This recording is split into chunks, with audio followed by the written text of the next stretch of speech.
Sen mendan pul so'ra, tushundingmi? E'tibor so'ramagin. Meni vaqtim yo'q senlar bilan ko'chaga chiqib yoki seni aylantirib yurishga. Ovqatni ham zahar qilding.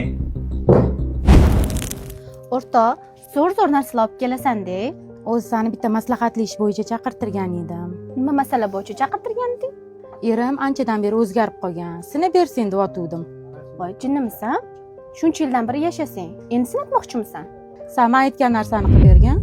Nomerini ber, keyin o'zing afsuslanib qolmasang bo'ldi. Alo. Assalomu alaykum. Va alaykum assalom. Menejerlik bo'yicha telefon qilayotgandim. Nomerimni qayerdan oldingiz? Odam xohlasa hamma narsani topa oladi. Shunaqa deng. Bo'ldi.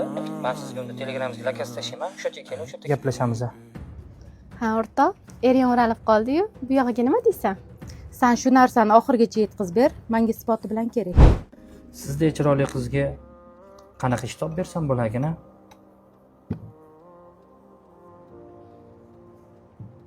Mani soham o'zi menejerlik. Siz qanaqa ish bersangiz ishlayveraman. Unaqa bo'ladigan bo'lsa, Kakras bizda menejerlik joyi bo'sh edi. O'sha yerda sinov muddatida ishlab turing.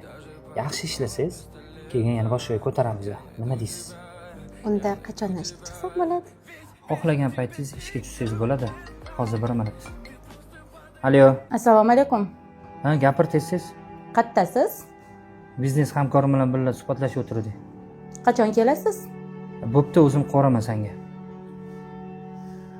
Qo'yib qo'ydilar. Xohlasangiz hozirdan ishga tushsangiz ham bo'ladi. Menga qarab, kam ishing tashlaganda mama qizi hamma ish bilan tanishtirib chiqqan. Albatta. Menga qarang-de. Menga hech qanaqa ishingiz kerak emas.